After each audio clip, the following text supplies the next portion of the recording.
This is real special for OCHS, especially given the consideration that all four of these young ladies were freshmen in March of 2020 when COVID hit. So this graduating group has spent basically their entire high school career navigating high school, navigating opportunities, trying to pursue opportunities for a long period of time when those opportunities weren't there.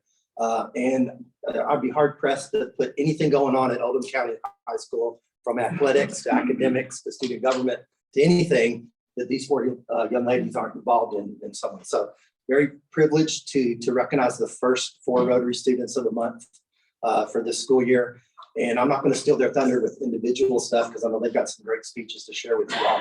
But the first Rotary student of the month for September is Amelia Steedley.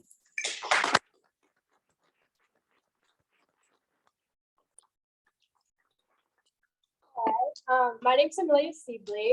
I'm here with my family. It's my dad, Mr. Steedley, and then my mom, Miss Steedley, and then my grandparents are here too. I'm currently the student body president of Oldham County High School, and I'm honored to be selected as a Rotary student for the month of September. I just wanted to thank you all for having me here, and I'd like to share about who I am and my future goals. So early in my life, I fell in love with volunteering. Starting when I was little, I took time to fundraise, help shelters, and be available for anyone who was in need of help. When I was 5 years old, I remember going to the Ronald McDonald House with my family to make dinner for people who were standing there. Not only did these little acts of service change their lives, it had changed mine. Volunteering became a tradition. Every Christmas, we got bundled up and stood outside our Kroger, ringing the bells and singing to raise money for the Salvation Army. I quickly learned that I was happy volunteering and my forever hobby had been launched. As time passed, I became more involved with my community. In 2018, I was chosen as a recipient for the East Oldham Middle School's Richard Schooler Helping Hands Award, Service Above Self. This award was given to the graduating 8th grader for outstanding community service. And then I was attending Girl Scouts ever since I was little. And I did my Girl Scout Silver Award project was a 2-year effort to collect backpacks and gently use school supplies to distribute each fall to the students in Oldham County that were in need of school supplies. I joined the teen board at Norton Children's Hospital when I was 14, planning fundraisers, events. I am currently the president of teen board at Norton Children's Hospital. And Norton hosts several volunteer events, which through my involvement, I have fallen in love with the atmosphere of volunteering even more. There isn't anything more fulfilling than experiencing the excitement of kids and grandparents walking through the doors of the Louisville Slugger Field, seeing the magical Christmas lights during the Festival of Tree and Lights. It's my favorite event. Or when the families splash through the bubble-filled finish line after completing the water obstacles during the splash and dash. After each event, I was left waiting for the next opportunity. In 2019, I started volunteering in the emergency department at Baptist LaGrange Hospital, assisting nurses and learning about many different medical areas.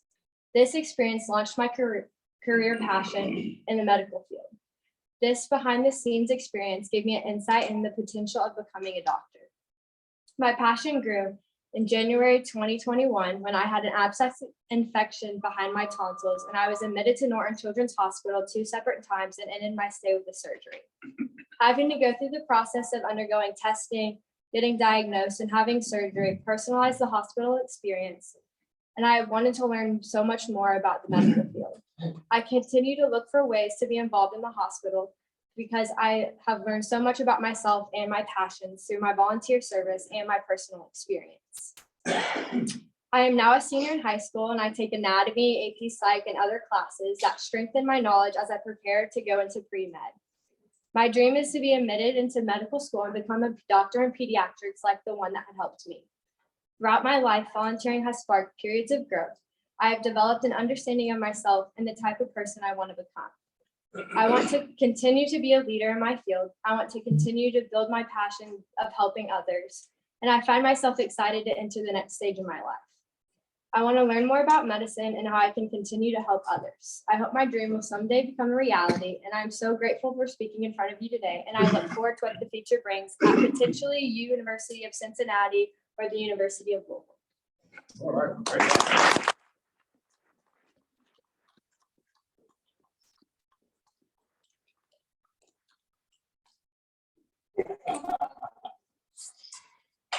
Next up for September, we have Chloe Park.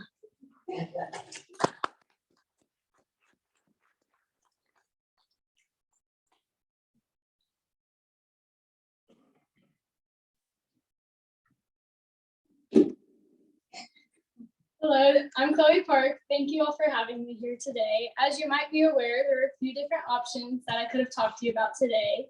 However, I would love to share with you a major event that's played a major role in shaping who I am today. I'm very excited and passionate about the path that I've chosen for my career, and it all started at a young age when I first flew an airplane. The first question I always get asked when I tell others I'm a pilot is, what got you interested in flying, or how did you start? Well, I had Miss Frazier in the Gifted and Talented program to thank for exposing me to the simple aviation concepts they did all the way back when I was in grade school. For example, the 4 forces of flight, I still use those to this day. Through the helicopter and rocket activities we would do, I became hooked, and I wanted to learn all that there was to know about aviation. To my surprise, the end of the year field trip was a trip to tour the airport, where we would actually get to sit inside the cockpit of an airplane and touch the instruments. Those are the things you fly an airplane with, not play music with. You can imagine how ecstatic that was. That is, until I could not go. You can also imagine my disappointment once I found out I would be missing out. However, I now believe it was a blessing in disguise. My neighbor, Ron Robinson, happened to be a UPS pilot and happened to own his own plane. He offered to take me on a one-on-one personal tour of the airport and allow me to fly his plane with him. At the age of 10 years old, I was in sole control of the aircraft, or so I thought. I felt on top of the world, literally. I flew over my house, the fields at which I played soccer, where I went to school. It was so fascinating seeing it all from a bird's perspective. That's when I knew what I wanted to do for the rest of my life. I was going to be a pilot, and nothing was changing my mind. As I got older and started high school, I had heard of a few clubs at the airport where they teach teenagers to fly and even obtain their private pilot's license. That's the first big milestone in one's flying career. However, I didn't know what to do or how to get involved, so I joined them all. 99 is a national club that started with the first female 99 pilots. It's grown into chapters across each state in the country. First meeting I attended, I was the youngest one there, and I didn't have much in common with the ladies, as they were all older than me, had already obtained their private pilot's license, or they had established piloting careers. However, I made many great connections, and they continue to offer me great advice for my future steps. I also joined Women in Aviation, which is another club that strives to elevate females in the aviation workforce. In fact, only 2% of the aviation field is women. I tried Civil Air Patrol, which I soon found was not for me, but it was still fascinating seeing all the activities I did with the others. Lastly, Flight Club 502 is where I found my home. I remember walking into the hangar that day and how nervous I was, as it was outside of my comfort zone. I did not know a single person, and it was on the opposite side of the airport that I had previously been to. However, I knew how passionate about flying I was, so I was willing to persevere. I soon found that the club was filled with the most loving, kind, and caring people who were always willing to offer me advice and tips for my future. For example, when I began to fly by myself, one of my mentors would always offer to watch my landing and tell me what I could do differently to improve. The peers I met there would always share their stories with me, and so I could receive insight on what I wanted my path to look like and choose the route that best suited me. It made coming to the airport each week something I looked forward to and enjoyed. Soon, I was set up with a flight instructor and began to fly weekly. That's when I realized my dream was becoming my reality. It was always so good seeing my friends' faces as I would leave school or practice saying, "I've got to go fly." Every time I was in the air, not only was I becoming more of who I was meant to be, but I was learning or experiencing something new. I felt so special knowing how unique of an opportunity this was, and because of that, I wanted to pursue it to the best of my abilities. Consider this comparison for a moment. There are approximately 9,000 students in the JCPS school system. That's just one county in Kentucky. In the entirety of the United States, there are only 4,000 students who have obtained their private pilot's license. I want to be the next. The way I feel after a flight lesson compares to no other feeling I've ever had before. It's helped me recognize who I want to be as a person and in my career as a pilot. Flying has given me so much in multiple ways. It's helped me plan my future, including college, which I will be going to Eastern Kentucky University. It's given me friends and mentors, but it's also helped me grow as a person and taught me many valuable lessons. One thing you must be as a pilot is confident and have trust in your decisions. You need to know that every choice you make will determine every little movement the plane makes when it's in the air. From my first flight lesson back in December of 2020 to now, I've grown so much, and I believe it's bled over into my personal life. I respect myself so much more than I did before, and I believe that I carry myself with a sense of confidence that I know I've earned. I've also become much more motivated, as flying has taught me the best things in life are worth working for. Spending hours at the airport flying and studying certainly reflects my dedication and makes me realize how rewarding hard work will be. I've learned that things will be challenging, but it's important to stay determined and confident because hard work will pay off. When I'm in the air and flying, I worked hard to get where I am. I passed my solo rides, the written exam, completed the nighttime flying, done cross-country flights, and grass landings. I know that this is what I want to do for the rest of my life. My dad always told me, if you love what you do, you'll never work a day in your life. Well, I believe that to be true. Flying is something that's taught me motivation and dedication, yet it's also given me a passion and a desire to succeed and keep improving in all that I do. Thank you for your time today and allowing me to share with you why flying is so important to me.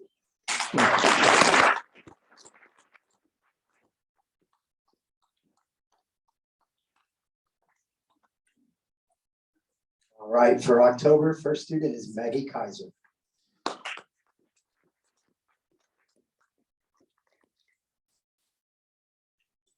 Good afternoon. I want to thank you all for the privilege it is to speak with you today. My name is Maggie Kaiser, and I'm here with my parents, Lee and Alethea Kaisers, and my little brothers, Lincoln Tate. I'm currently the editor-in-chief of the Oldham County Yearbook. I play lacrosse. I'm involved in NHS and Beta Club. I'm the secretary of Interact and other clubs, but these are the most important to me. I've been very fortunate to grow up in a loving and lively home and attribute much of my successes to my parents and their selflessness. My parents have done their very best to impart their wisdom upon me, and most of the time, I take their wisdom to heart.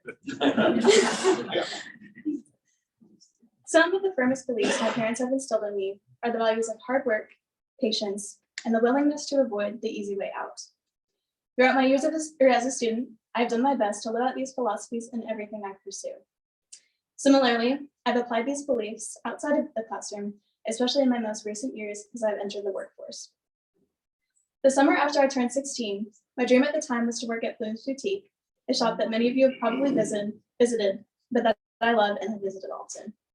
I've grown up in the town of LaGrange and have spent countless weekends on Main Street, and so to me, it seemed fitting to pursue employment at one of these stores.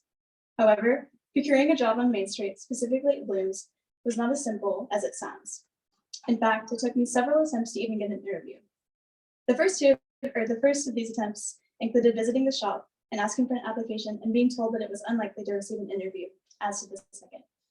The third, however, consisted of me introducing myself to the owner of the shop, Nancy Rankin, in which I finally received an application and was able to interview with the manager at the time, during which I received a job offer.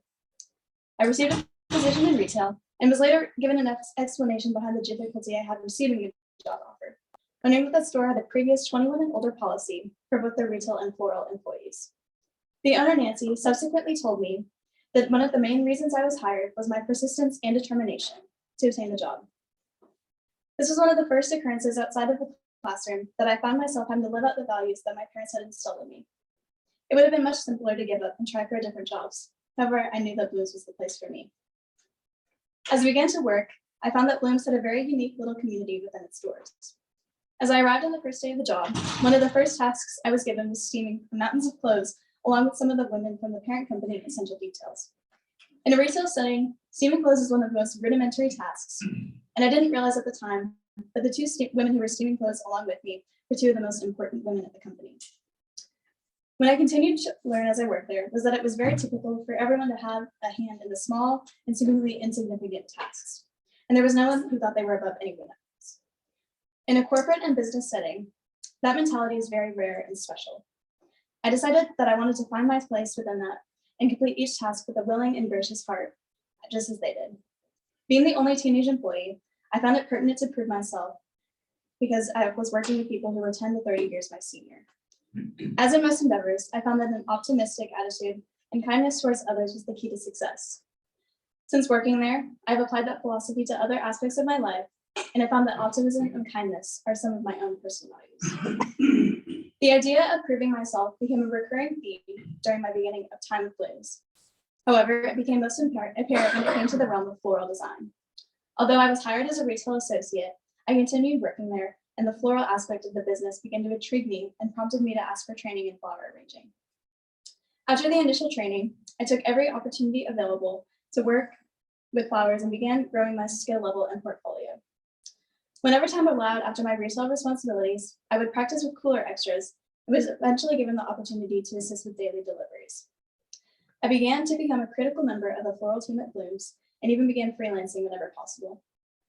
I found that working with flowers was an important creative outlet for me, and I felt very honored for the opportunity to do so at a young age. More recently, I've been given the opportunity to assist with setting wedding venues for the business. This includes the design process that goes into setting the venue, or attending the venues to set up the flowers, and most importantly, cleaning the mountains of glass every day. That's my favorite part. The most important thing I have learned during this transition, however, was the patience that it takes for opportunities to rise and the importance of creative outlets that bring joy in the most stressful moments of life. As a young adult, having this job for almost 2 years has taught me more life lessons about interpersonal relationships, professionalism, and the importance of teamwork more than I ever could have learned in an academic or sports-only environment. Furthermore, I've learned how to apply the values that were taught to me in my early years, as well as find my own beliefs and values that I want to carry out throughout my life. As I transition into the new chapter of my life as a college student, it is very important to me to remain employed, whether it be at Blooms or otherwise, so that I continue my work as a florist. When it comes to college, I hope to double major in nursing and business at the University of Kentucky and form my future career around a blend of the two fields.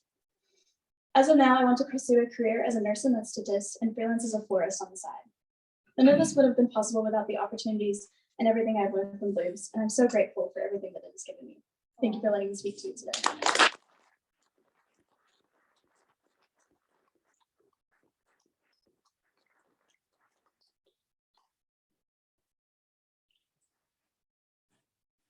And also for October, we have Sandy Freeland.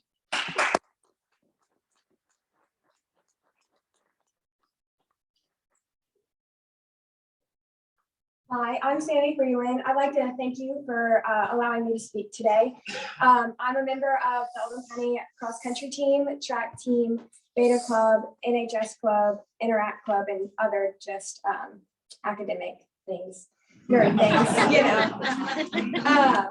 So yeah, today I'm going to talk about a major part of my identity and how it has helped me grow as a person.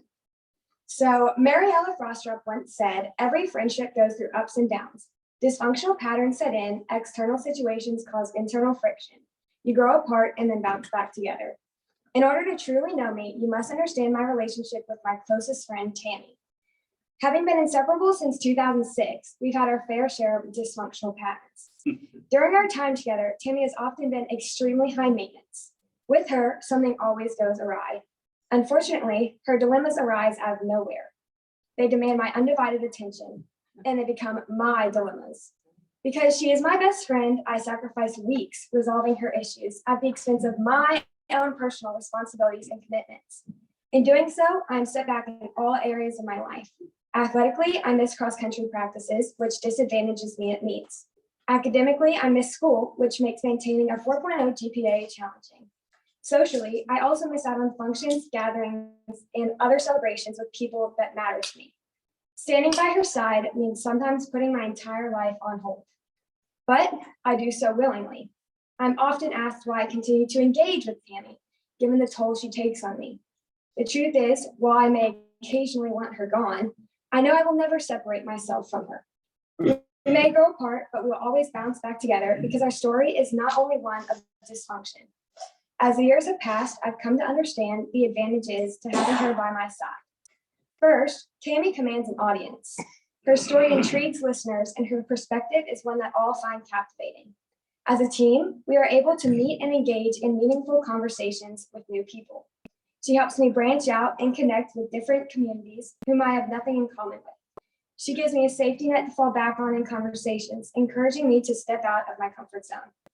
Tammy also maintains strict boundaries. If an activity or circumstance doesn't positively affect her, she withdraws herself. She doesn't give any attention to what others think is best for her because she knows herself best. Through Tammy, I've learned how to set and maintain my own boundaries. She shows me how to listen to myself and my body. Because of her, I always care for myself in a way that is most beneficial and desirable for me. When I find myself in circumstances where my boundaries are questioned or challenged, Tammy's lessons always return to the forefront of my mind. Lastly, Tammy is spontaneous. Tammy lives in the present, complementing my tendency towards rigidity. When she demands attention, I have to be willing to put my plans aside and be in the moment with her. As a result, I have mastered flexibility and resilience, utilizing this strength through athletic injuries, academic challenges, and peer relationships. There's still one thing I haven't told you about Tammy. I hesitated to share it initially because once it is known, the rest of our story sometimes gets lost. This single detail causes a shift from interest to pity, from curiosity to sympathy. This detail can sometimes permanently alter how people perceive our story. The truth is, Tammy isn't a person at all. In reality, Tammy is a benign inoperable brain tumor resulting in the medical condition of hydrocephalus. Since her untimely entrance into my life, I've undergone 7 brain surgeries, and this number will inevitably rise as I age. While it sounds tragic and frightening, and sometimes it is, most of the time Tammy is my ally. My life has been shaped by her. She is my soulmate, my built-in best friend, and I know she will guide me through the rest of my life. She will guide me through my future college decisions and endeavors. I hope to attend the University of Wisconsin-Madison or University of Georgia to study psychology. Eventually, I hope to become a child psychologist or an industrial and organizational psychologist. While the future is uncertain, I know that wherever I end up, I will always be supported and accompanied by my friends, family, and of course, Tammy. Thank you.